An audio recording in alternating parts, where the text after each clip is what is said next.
Hey guys, happy Thursday. Welcome to our update for today. Another great day for the markets, but before we get started, remember that everything in this video is not construed as financial advice or investment advice, just for educational purposes only.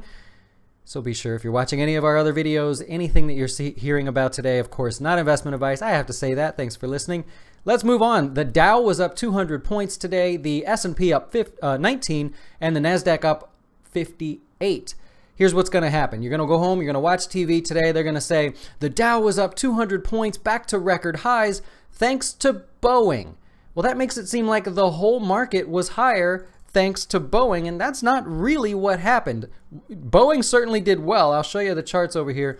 Boeing looking really good, adding 2.5% today, but that's not why the markets were higher. There's a whole underlying reason here.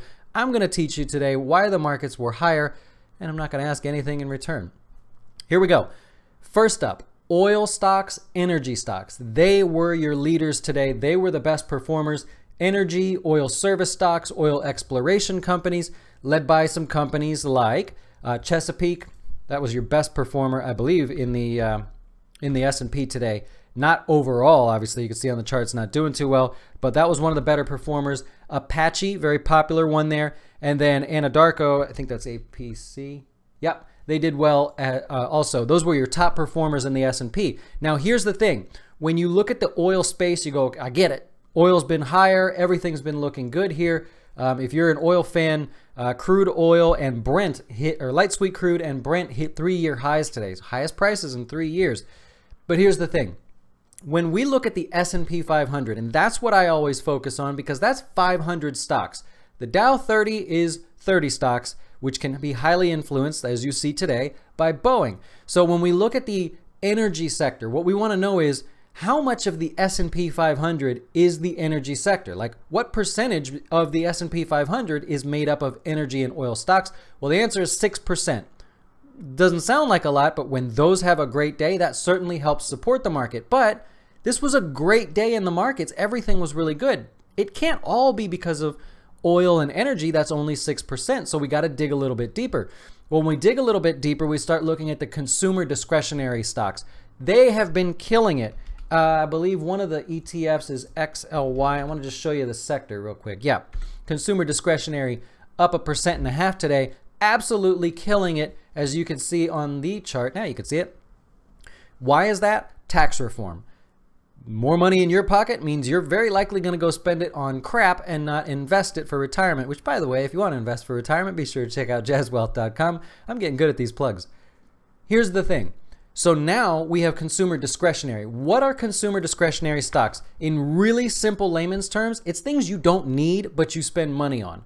Consumer staples, those are things you need and will likely always spend money on. So some of the leaders in the consumer discretionary space that did well today, Netflix broke to new highs, 2.2%, looking really good. Amazon looking good there as well, also up almost 2% on the day. Comcast, your cable providers, your content, the sort of streaming media that you watch, also about 3.5%, looking good there. Consumer discretionary supported along with oil. Well, when we go look at consumer discretionary, I believe it's 12%. Yeah, that makes up 12% of the S&P. So between oil and consumer discretionary, we're almost at 20%. So we can now say the S&P, or 20% of the S&P, had one of the better days it's had, and there's the reason why. But that's still not enough. Why? So if 20% is doing really well, why would the S&P be up so much? Well, that is because later in the day, the banking stocks came along for the ride. The old rule of thumb is wherever the banks go, that's where the markets go. The reason for that is because the S&P 500 is made up of over 33% banking or financial stocks. So we really need the financials to always be moving with us, or the markets have a hard time going higher. So now, with the banking stocks, with oil, with consumer discretionary, now we can explain why today was such a good day. The banking stocks kicked in later in the day and helped us out for that to kind of push us over the edge and get us up, you know, the 19 and the 200 points and so on the different indices. Now you get it, right? So that makes more sense rather than saying, you're going to see it on TV too. Boeing led the way today in the markets. Not true. Now you know it's oil. You've got consumer discretionary, and the banks came in at the last minute and helped push us over the edge. Okay, sorry for that long description there. It just frustrates me when people try to oversimplify why the markets went higher. There's a lot of things going on here, but if you think about it, it's pretty straightforward. Let's go to stocks in the news today. You're going to look at something called Walmart. Have you ever heard of Walmart? It's a store. They sell stuff. Anyways, Walmart came out today and they say, you know what? We're going to raise our hourly wages starting at $11. They were at $9 to $10, somewhere in there, depending on your training. They raised it to $11 now to better compete. They said the tax reform is going to put more money in their pockets and they're going to pass it on to employees. They're also going to give a bonus of between $200 and $1,000, depending on how long the employees have worked there, as just a special one-time bonus. Here's the thing. They're not doing it because they are just happy to give out more money. Walmart is historically pretty stingy with their money. The stock was only up a third of a percent today. The reason they're doing this is because everyone else is raising their minimums that they'll pay people on an hourly basis, which makes Walmart less competitive. I don't know about you guys, but there are two Walmarts within a range that, you know, depending on where I'm at, I'll go to one Walmart or the other if I even go. They have signs all over the door. Now hiring part-time, full-time, cashiers, front desk, front door, everything, because they can't compete at $9 an hour when I can go down the street and I can get a job for $12.15 if that's what you're looking for. So Walmart's doing this because they have to compete, but they get the bonus of, hey, don't we look good? We're helping out our employees here. We're doing the right thing. You know, whatever. It also shows that the government doesn't need to put a minimum wage on businesses. It just shows that through competition and everything that they can do other things to help companies better compete and pay employees more. So hopefully that dispute is finally off and over. Walmart's doing pretty good here recently. They also came out at the end of the day and they kind of like threw some sort of bad news out there a little bit. Didn't affect the price of the stock at all.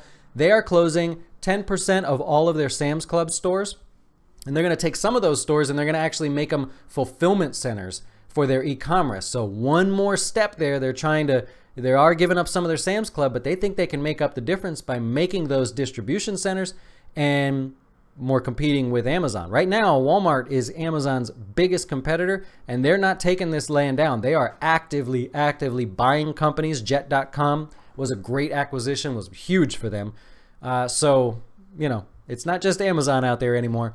Hey, lastly, we'll just wrap this up with earnings season. We talked about this yesterday in our video. All these stocks are going to start reporting their earnings. JP Morgan and Wells Fargo are due up, these big bank names. Everyone's looking to see, are higher interest rates able to add to these guys' bottom line? If so, these stocks will go crazy. And what did we just learn today?